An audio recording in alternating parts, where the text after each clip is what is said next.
오늘은 이사야 38장입니다. 인생을 살다 보면 한 가지 문제가 해결되었다고 해서 모든 것이 다 풀리는 것이 아닙니다. 오히려 또 다른 문제가 우리를 기다리고 있습니다. 이사야 37장에서 우리는 아수르의 대군이 하나님의 기적으로 무너지는 놀라운 사건을 이스라엘이 경험했습니다.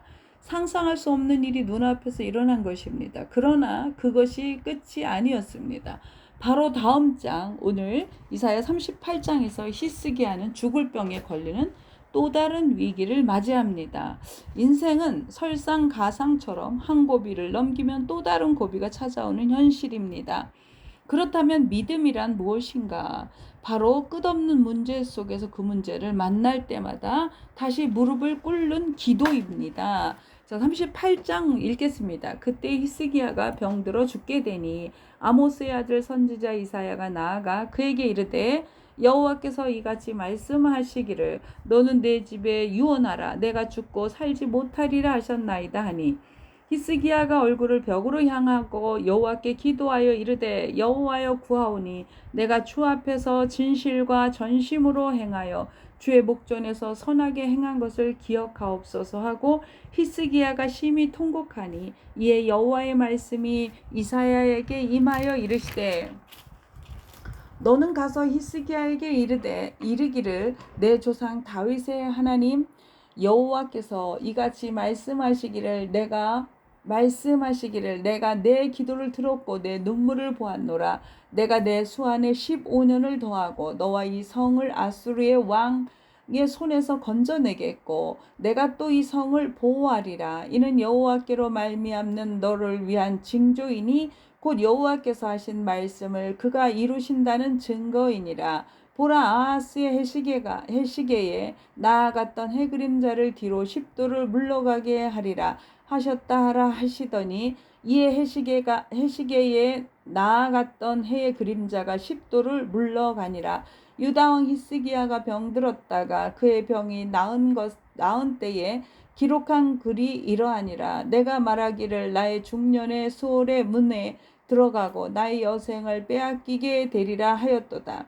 내가 또 말하기를 내가 다시는 여호와를 배웁지 못하리니 산자의 땅에서 다시는 여호와를 배웁지 못하겠고 내가 세상의 거민 중에서 한 사람도 다시는 보지 못하리라 하였도다. 나의 거처는 목자의 장막을 거둠같이 나를 떠나 옮겨졌고 직공이 배를 걷어 마름같이 내가 내 생명을 말았도다. 주께서 나를 틀에서 끊으시리니 조속간에 나를 끝내시리라. 내가 아침까지 견디어 싸우나 주께서 사자같이 나의 모든 뼈를 꺾으시오니 조속간에 나를 끝내시리라.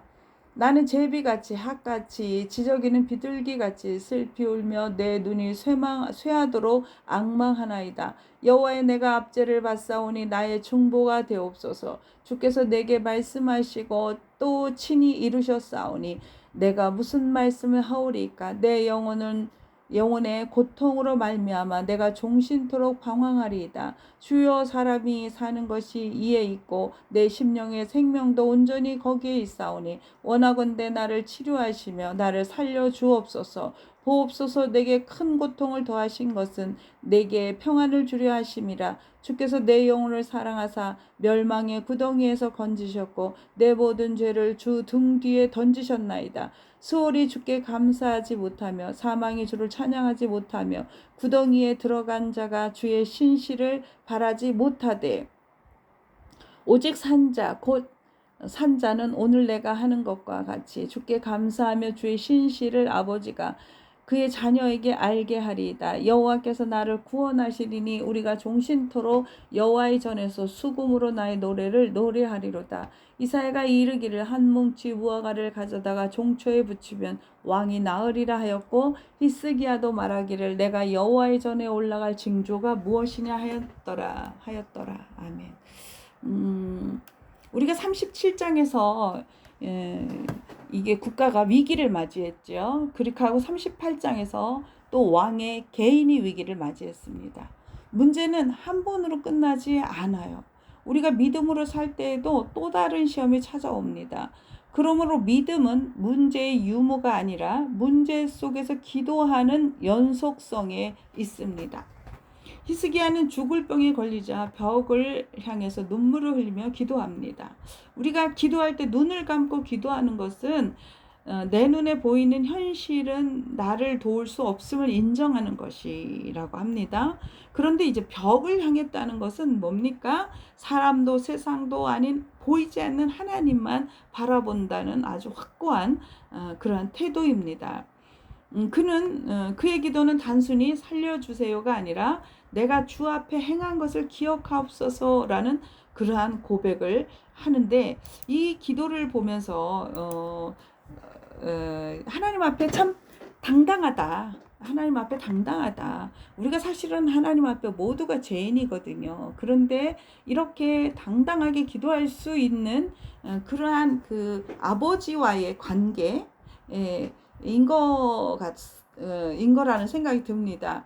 자, 어린아이가 배가 아파요. 그러면 엄마 아파요, 살려줘요 라고 울 때 엄마는 반드시 병원으로 데려갑니다. 약을 먹여서 낫게 하죠.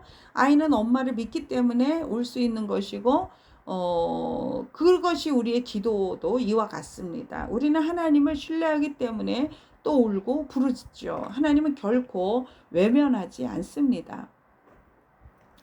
하나님은요, 히스기야의 기도를 들으시고 그의 생명을 15년 더하시면서 약속을 반드시 이루시는 그러한 분임을 보여주셨습니다. 하나님은 언제나 우리의 기도를 들으십니다. 중요한 것은 기도 중에 지치지 않는 것입니다.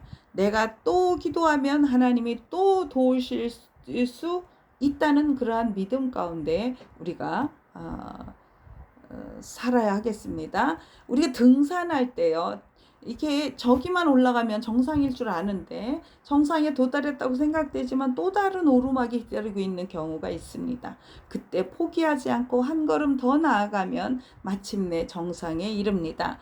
인생도 마찬가지입니다. 한 고비를 넘기면 또 다른 고비가 옵니다. 그러나 멈추지 않고 기도로 나아가면 결국 하나님이 예비하신 정상에 서게 됩니다.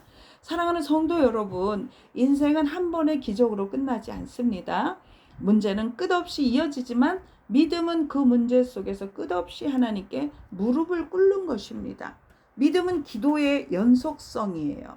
하나님은 말씀하신 것을 반드시 이루시는 분입니다. 그러므로 지치지 말고 낙심하지 말고 다시 무릎을 꿇읍시다. 내가 또 기도하면 하나님이 또 도우실 줄 믿습니다. 기도하겠습니다. 사랑과 은혜가 풍성하신 하나님 아버지, 우리의 인생의 문제와 어려움이 끝없이 찾아오지만 그때마다 무릎 꿇을 수 있는 믿음을 주시니 감사합니다. 히스기야가 벽을 향해 눈물로 기도했듯 저희도 눈을 감고 보이지 않는 하나님만 바라보게 하여 주옵소서. 기도하다 지치지 않게 하시고 또 기도할 때 또 도우시는 하나님의 은혜를 경험하게 하옵소서. 아픈 자들에게는 치유의 회복을 허락하시고 어린 자녀들에게는 믿음과 지혜와 보호하심을 더하여 주옵소서. 우리의 인생에 아버지 하나님, 생명을 연장하시고 더하신 하나님, 오늘도 말씀을 이루실 주님을 찬양합니다. 감사드리오며 예수님의 이름으로 기도합니다. 아멘. 하늘에 계신 우리 아버지, 아버지의 이름을 거룩하게 하시며 아버지의 나라가 오게 하시며 아버지의 뜻이 하늘에서와 같이 땅에서도 이루어지게 하소서. 오늘 우리에게 일용할 양식을 주시고 우리가 우리에게 잘못한 사람을 용서해 준 것 같이